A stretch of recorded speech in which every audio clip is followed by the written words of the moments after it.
Mit navn er Michael Bæk Hansen, og jeg har fisket laks igennem mange år. I Danmark og i Norge og i Canada og Skotland, mange steder. Og ja, jeg troede vel egentlig i starten, at det hele det drejer sig om bare at fange. Og at heltene,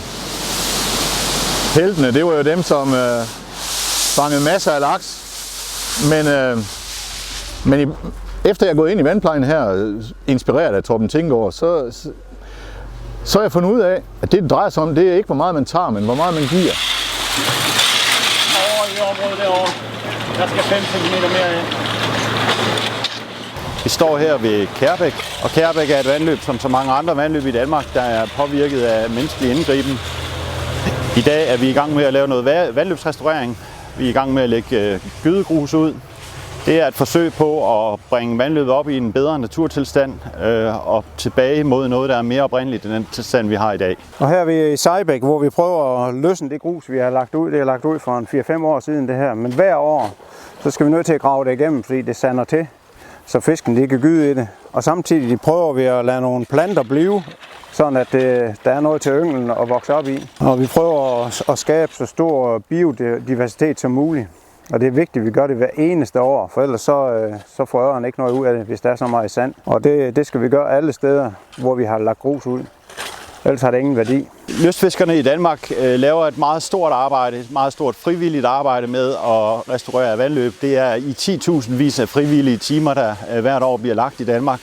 Og hvis man regner det om i kroner og øre, så er det nogle meget, meget høje beløb, der bliver produceret for. Men folkene er frivillige, de får ingenting for det, andet end at de får selvfølgelig en løn i form af naturforbedringer, et godt fællesskab og også flere fisk. Så melder vi over and out, og så tilbage til klubhuset til en gang grillbølger. Når man skal lave vandløbsrestaurering, så er der selvfølgelig en masse formaliteter, som skal være på plads. Der skal laves en ansøgning, og lodsejerne skal selvfølgelig kontaktes. Vandløbsmyndigheden, som er kommunen, skal give sin tilladelse. Man skal sørge for at købe nogle materialer ind, som f.eks. grus og sten osv. Så der er en del ting, som man skal have styr på, inden man overhovedet kan gå i gang med at lave restaureringsprojekt. Her i Skjernå-systemet er det som regel mig, der tager sig af den her del. I Karbo er det formanden for vandplejeudvalget typisk, som tager sig af den projekteringsdel. Men hvis man har lyst, kan man jo også selv give sig i kast med det. Der vil det være en fordel at tage på et vandløbsrestaureringskursus som det første. Jeg påskønner så meget, at I vil bruge en lørdag her. Jeg skal fortælle noget om ørredens spændende biologi, og I bliver klogere på det her. Fordi ved I, hvordan de formerer sig? Ja, det ved I sådan grundlæggende. Men ved I det helt ned i detaljen, hvad det er, der sker derude? Når man ved det, så bliver man meget fascineret over de her fisk, hvad det er, de kan. Flere af de her vandløbsrestaureringsgrupper rundt omkring i Danmark har en Facebook-side.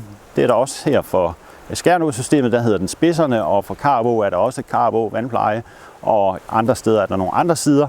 Så hvis man gerne vil i kontakt med sådan nogle grupper her, så er Facebook også et godt sted at søge efter det.